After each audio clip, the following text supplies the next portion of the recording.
Bakunzi ba Magaga y'Uburundi turabaramukije tubaha namwiriwe bivana aho muherereye. Rero nkuko twabasezeranije kubereka bizogenda birangurwa muri iki gikorwa kijanye no kwimba amazi yo muri nappe phréatique. Rero uyu munsi tukaba twahegereye kandi kugira ngo turabe ibikorwa uko bimeze. Rero aha nkuko mubibona itwiyo riratora amazi iyakura muri iki kinogo mubona bagize basukamwo amazi iyatwara mu moteri aho impera, hanyuma ikaba iyo moteri iriko ipompo intuza zitatu imigano itatu, aho umwe iyakwega ngaho ayandi agasubira inyuma mwaho nyene ayandi agaca agenda mu vyuma bimwe bakoresha mu kwimba. Rero aho bariko barashiramwo amazi kugira ngo babanze bashiremwo amazi ashike muri iyo moteri nyene iza kuguma iyakwega. Rero ni vyiza cane, ni ibikorwa ubona yuko bisaba inguvu n'umwanya, ni ibikorwa bisaba yuko umuntu yoza arabikurikiranira hafi kugira ngo abibasangize tubone vyinshi bitandukanye. Ego rero aha ni muri komine Giteranyi mu ntara ya Muyinga nkuko nama nabibabwiye, kuri ya nyubakwa ya Nshimirimana Hotel inyuma. Rero bakaba bariko baragerageza kugira ngo amazi bayaronke neza akwiye, baronke ayasubira inyuma n'ayaja mu pompo, bongere baronke kandi n'ayaja muri ico kinogo kugira ngo imoteri igume iyavoma. Nubwo gusa bisaba yuko baza barongezamwo kugira ngo ntabe make kubera haba hariho ayanyitse n'ikinogo kandi kiba ciyongereye wumva ntiyoguma akwiye iyo ipompo iguma ikwega. Rero murabona yaba imoteri ikwega amazi canke n'imoteri yimba vyose bamaze kuvyesitara, bamaze gushirako n'icimba.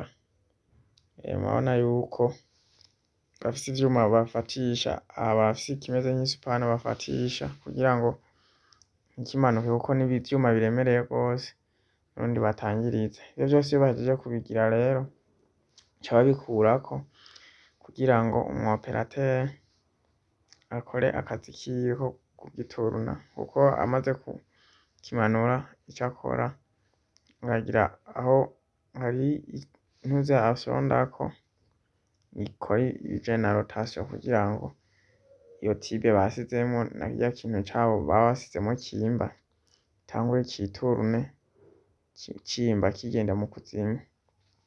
Rero mubona iyo pompo y'amazi iradugamwo igacamwo burya ivyo bitibe bimbisha, twovuga ko ari bimeze nk'ibitibe nk'ibitwiyo kuko biratoboye burya amazi acamwo ngaho nyene, akajamwo kugira ngo aya mazi ubiravye akamaro kayo wogira nako kworosha, ariko akamaro kayo mazi ni kugira ngo aduze ibivu biba biriyo. Ivyo bivu nivyo biduga bikaduganwa n'amazi, niko kamaro kayo mazi. Niyo mpamvu ubona bisaba yuko baguma bakurikirana nubwo haba hariho uwufashe uwo mugano kubera uguma ugira wizunguriza kugira ngo ntiwizungurize ngo ufate kuri ico kintu barimwo barimbisha.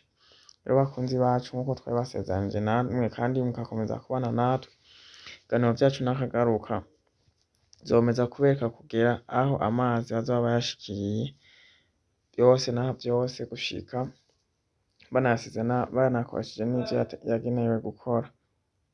Rero ntitworeka kubashimira, tugireko dusaba kandi abataragira subscribe ko boyigira kugira ngo baze baronka ibiganiro bigezweho, abayikoze nabo bakomeze bagire comment nyinshi na sharing nyinshi kugira ngo ibiganiro vyacu bikomeze kugera kure umuntu na benshi bigire ico bifashije, haba mu kibano, baba bakurikirana chaîne yacu n'ibindi vyose bitandukanye. Tubareka rero gushimira n'abo bandi bose badahengeshanya kudukurikirana kuko baba bari ahatandukanye mu mwanya utandukanye, kubagira ni ingirakamaro, kubagira ni ivyo vya mbere kuko ivyo dukora vyose tubikorera mwebwe. Ciao ciao, hezagirwe.